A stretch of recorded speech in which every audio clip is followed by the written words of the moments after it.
आज के इस Hidayatullah national law college university में ऐसे गणमान्य और ऐसे आगे चल के जो संविधान की रक्षा करने वाले लोगों के बीच में आज डॉक्टर श्यामा प्रसाद मुखर्जी जी के ऊपर ये विशेष गोष्ठी का आयोजन हुआ है।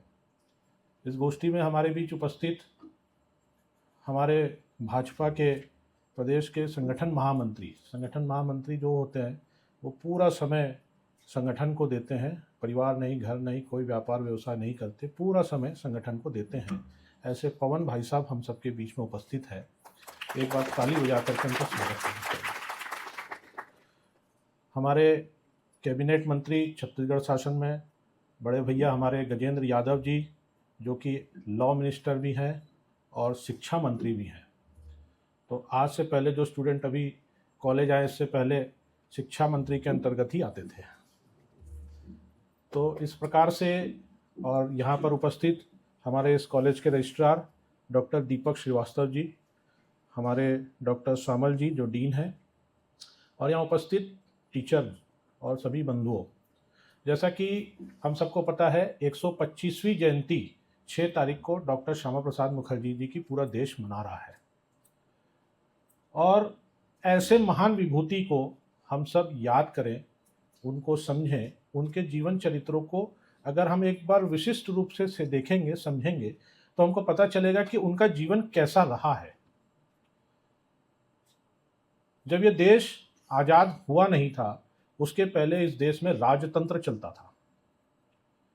कई जमानों तक राजतंत्र चला। मुगल आए, अरेबियन कंट्री से भी लोग आए, कई प्रकार के बाहर से आए हमारे देश में, तब भी राजतंत्र ही चलता रहा। चाहे वो हुमायूं, अकबर, बाबर, सारे पुत्र ही बनते थे।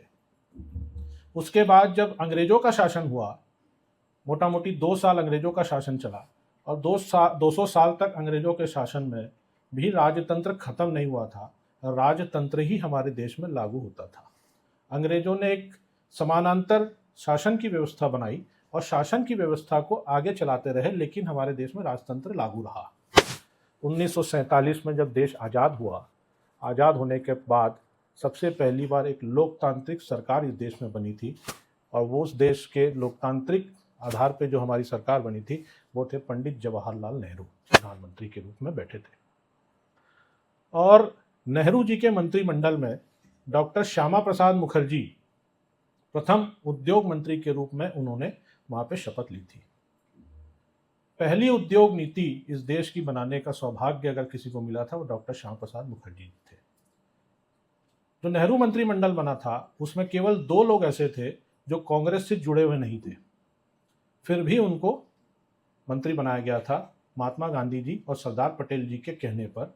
एक थे डॉक्टर श्यामा प्रसाद मुखर्जी और दूसरे थे डॉक्टर भीमराव अंबेडकर जी। पहले कानून मंत्री हमारे अंबेडकर जी रहे, पहले उद्योग मंत्री हमारे डॉक्टर श्यामा प्रसाद मुखर्जी जी रहे। उनके कार्यकाल में ऐसे इस प्रकार के कई सारे उद्योगों के रिफॉर्म्स हुए हैं। हमारे देश में फर्टिलाइज़र की इंडस्ट्री चालू करने का काम उनके कार्यकाल में हुआ। रेलवे की इंडस्ट्री चालू करने का काम उनके कार्यकाल में हुआ। इसी छत्तीसगढ़ में भिलाई स्टील प्लांट जो स्थापित है वो भी उनके ही कार्यकाल में किया गया है। और इस प्रकार से ऐसे अन्य कई प्रकार के उन्होंने ऐसे बड़े इंडस्ट्रियों का काम पूरे देश भर में चलाया। एक बहुत ही महान शिक्षाविद थे, जैसे कि अभी हमारे रजिस्ट्रार साहब ने बताया, केवल 33 साल की आयु में वो इस देश कलकत्ता यूनिवर्सिटी के वीसी बन गए थे। जिस कलकत्ता यूनिवर्सिटी में वो खुद पढ़ते थे वहीं के वो वीसी बने। ऐसे मेधावी छात्र रहे, और मेधावी छात्र रहते हुए उन्होंने बहुत बड़े बड़े इस प्रकार के एक रिसर्च करके, जब ये देश ऐसे इतने हजारों सालों की गुलामी, इतने हजारों सालों के एक रिफॉर्म के बाद जब कन्वर्ट हो रहा था, तब एक रिसर्च उन्होंने किया कि ये देश लोकतांत्रिक सिद्धांतों पर कैसे चलेगा।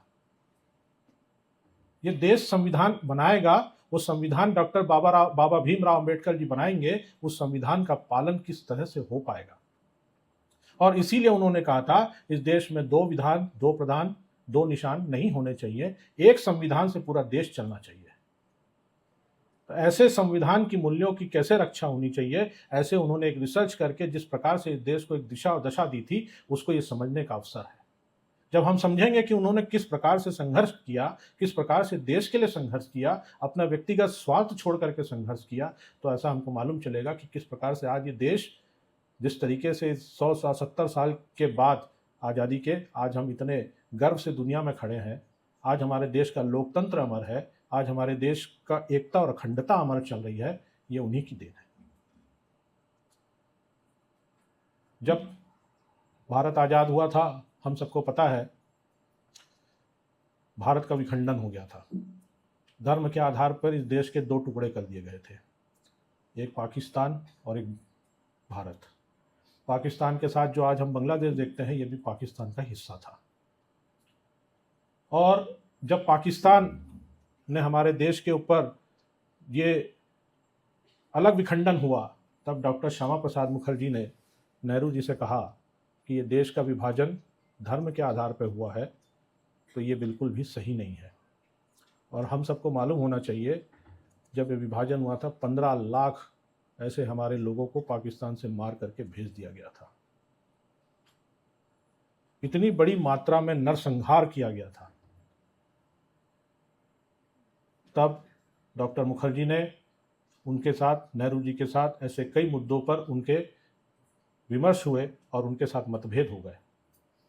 जब मतभेद हुआ और मतभेद होने के साथ साथ उन्होंने कहा कि ये भारत अपने आप में एक लोकतांत्रिक देश होना चाहिए, ये पाकिस्तान के साथ हमारी नहीं होनी चाहिए। और हम सबको पता है 562 रियासतें थी इस देश में। 562 रियासतों को एक सूत्र में बांधने का काम हमारे सरदार वल्लभ भाई पटेल ने किया, और उसमें से केवल 3 रियासतों का ऐसे थे जिनका विलय होने से रुक गया या विलय हो नहीं सका। उसमें से 2 रियासतें ऐसी थी जिनको कि सरदार पटेल ने कहा कि वो पूरा कर लेंगे। एक था जूनागढ़ और एक था हैदराबाद, और उन्होंने अथक परिश्रम से उसको भारत में विलय किया। लेकिन कश्मीर का मुद्दा नेहरू जी ने कहा कि ये मैं देखूंगा, वहाँ मेरे पूर्वज पैदा हुए हैं, ये मेरा विषय है। और जब उन्होंने, नेहरू जी ने ऐसे कश्मीर का मुद्दा अपने पास लिया, तो नेहरू जी ने उस मुद्दे को, उस कश्मीर के विषय को मिसहैंडल्ड किया। मिसहैंडल्ड करके उन्होंने 3 बड़ी बड़ी भूल की। पहला, जब पाकिस्तान ने वहाँ से कबाइलियों को भेज दिया और कश्मीर पे कब्जा कर रहे थे, वहाँ के राजा हरि सिंह ने अपने आप आकर के कहा कि मैं भारत में विलय के लिए बिना किसी शर्त के यहाँ पर सम्मिलित होने के लिए तैयार हूँ। तब भी नेहरू जी ने 4 दिन का डिले किया सेना भेजने में, और उतने में जो पाक ऑक्यूपाइड कश्मीर है वो आज पाकिस्तान के पास कब्जे में जा चुका था। और जब उन्होंने वहाँ पर भेजा कश्मीर में सेना को, और सेना को भेजने के पश्चात वहाँ पे उन्होंने शेख अब्दुल्ला को वहाँ का चीफ मिनिस्टर बनाया, और वहाँ पे धारा 370 लगा दिया। और धारा 370 लगा करके भारत का वो अभिन्न अंग नहीं बनेगा, वहाँ की संविधान अलग होगा, वहाँ की सरकार अलग होगी, वहाँ की व्यवस्था अलग होगी, ऐसा करके घोषित किया। तीसरा, उन्होंने जब यूनाइटेड नेशन ऑर्गेनाइजेशन में जब वहाँ पे गए, तो उन्होंने ये संविधान सभा में वहाँ पे कह दिया कि हम कश्मीर में रेफरेंडम कराएंगे, जनमत संग्रह ये हम कश्मीर में कराएंगे। ये बहुत बड़ी भूल। इतने सालों तक हम सबको पता है कश्मीर में किस प्रकार से आतंकवाद को झेला, किस प्रकार से वहाँ पर सब प्रकार से युद्धों को झेला, और इतने सालों को झेलते रहे। वो 3 भूल नेहरू जी की वहाँ पर हुई। डॉक्टर श्यामा प्रसाद मुखर्जी ने बहुत ही उनको अनुरोध किया कि हमको ऐसा नहीं करना चाहिए, लेकिन वे नहीं माने, और उनसे इसी मतभेद को लेकर के उन्होंने नेहरू मंत्रिमंडल से इस्तीफा दे दिया। और नेहरू मंत्रिमंडल से इस्तीफा देने के पश्चात उन्होंने अपनी एक अलग पार्टी कांग्रेस से हट करके बनाई 1951 में, जिसका नाम हुआ भारतीय जनसंघ। और यही भारतीय जनसंघ आगे चल के 1980 में भारतीय जनता पार्टी बनी थी। और आज जो हम ये भारतीय जनता पार्टी का स्वरूप देखते हैं, उसके सबसे प्रथम जो अध्यक्ष हुए, जो प्रथम संस्थापक अध्यक्ष हुए, डॉक्टर श्यामा प्रसाद मुखर्जी हुए। ऐसे बड़े मुद्दों को लेकर के जब उन्होंने पूरे देश में इस प्रकार से इसका आंदोलन करना शुरू किया, तब उनको समझ में आया कि इस देश को किस प्रकार से एक ऐसे लोकतांत्रिक तरीके से चलाने की आवश्यकता है, एक ऐसे लोकतांत्रिक दल को बनाने की आवश्यकता है जो राष्ट्रीयता के आधार पर सोचे, जो राष्ट्र प्रथम की प्रेरणा को लेकर के चलेगा। और उन्होंने इस प्रकार से नेहरू मंत्रिमंडल से इस्तीफा दिया, और इस्तीफ़ा देने के पश्चात जब उन्होंने जनसंघ की स्थापना की तो पहली बार, जब उस समय हमारे देश में कश्मीर में किसी को भी जाने के लिए परमिट लगता था, और उन्होंने कहा कि मैं बिना परमिट के कश्मीर जाऊंगा। और जब वहाँ गए, उनको वहाँ की सरकार ने नज़र बंद करके उनको कहीं पर बहुत तकलीफ़ में रखा, उनकी तबीयत ख़राब हो गई, उनको एक सामान्य वेटरनरी हॉस्पिटल में एडमिट किया गया, एक गायनेकोलॉजिस्ट से उनका इलाज कराया गया था और मिस हैंडल हुआ और वहाँ पर उनकी शहादत हुई। और जब उनकी शहादत के पश्चात उनके फैमिली डॉक्टर हुए, डॉक्टर सत्यचंद्र राय, ऐसे फैमिली डॉक्टर उनके हुए जिनके नाम पर आज इस देश में डॉक्टर्स डे मनाया जाता है। उन्होंने पोस्टमार्टम की सिफारिश की, पोस्टमार्टम भी नहीं होने दिया, ऐसे संदिग्ध अवस्था में उनकी वहाँ मृत्यु हुई। लेकिन कश्मीर में जो उनकी शहादत थी वो शहादत व्यर्थ नहीं गई। जैसे ही उनकी वहाँ शहादत हुई, उसके बाद से 3 बड़े काम जो कश्मीर के हुए इस देश में, वो 3 में से सबसे पहला काम हुआ, इस देश कश्मीर में जाने के लिए जो परमिट व्यवस्था थी वो बंद हो गई। उसके पश्चात कश्मीर में सुप्रीम कोर्ट और CNDG, controller and auditor general of India, ये दोनों के जुरिडिक्शन के अंदर में कश्मीर भी आ गया। और इस प्रकार से जो वहाँ पे शेख अब्दुल्ला थे, जो वहाँ के चीफ मिनिस्टर थे, उनको अरेस्ट करके नज़रबंद कर दिया गया। तो एक ऐसे उन्होंने वहाँ पे शहादत दी, और शहादत देने के पश्चात जब आज नरेंद्र मोदी जी की सरकार ने बहुत ही ऐतिहासिक दिन 2019 का दिन, जब वहाँ पे धारा 370 कश्मीर से हटाया गया और पहली बार कश्मीर को भारत का अभिन्न अंग मानते हुए पूर्ण रूप से विलय किया गया, और ये विलय की प्रक्रिया पूर्ण हुई और कश्मीर इस भारत का देश का अभिन्न अंग बना। इसी के साथ एक और बिल इस देश में लाया गया था, और वो नागरिक संशोधन बिल, समान नागरिक संशोधन बिल लाया गया। और नागरिक संशोधन बिल के तहत जो लोग, जो हिंदू वहाँ पाकिस्तान से इस देश में आए थे, उनको रिफ्यूजी का दर्जा दिया जाता था, अब वो उनको सिटीजनशिप का दर्जा मिलने लगा। तो ऐसी सच्ची श्रद्धांजलि डॉक्टर श्यामा प्रसाद मुखर्जी जी को देने का काम नरेंद्र मोदी जी की सरकार ने बनने के बाद किया है। और इसी प्रकार से जब बंगाल का भी विभाजन हो रहा था, बंगाल में मुस्लिम लीग का दबदबा था। मुस्लिम लीग चाहती थी कि पूरे बंगाल को एक अलग देश से तोड़ करके उसको एक अलग देश बनाया जाए, तब उन्होंने उसका विरोध किया और विरोध करते हुए वेस्ट बंगाल को तोड़ करके भारत का हिस्सा बनाया। उसके पश्चात जब पाकिस्तान से लेकर के बंगाल, क्योंकि दोनों एक ही देश हुआ करते थे, 1971 की जंग के पहले एक बीच में से रोड बनाने की प्रक्रिया चालू हो रही थी, तब सरदार पटेल जी और डॉक्टर श्यामा प्रसाद मुखर्जी ने इसका पुरजोर विरोध किया, और वो जो बीच का जो रोड कट रहा था, उस रोड के बनने से उत्तर भारत और दक्षिण भारत 2 भाग में विभाजित हो जाता, और उन्होंने इसका विरोध करके, इसको रोक करके भारत का विभाजन रोका, और साथ ही पाकिस्तान के 2 टुकड़े कर दिए। और आगे चल के ये जो 2 टुकड़े हुए, पाकिस्तान बाद में बांग्लादेश इसीलिए बना था।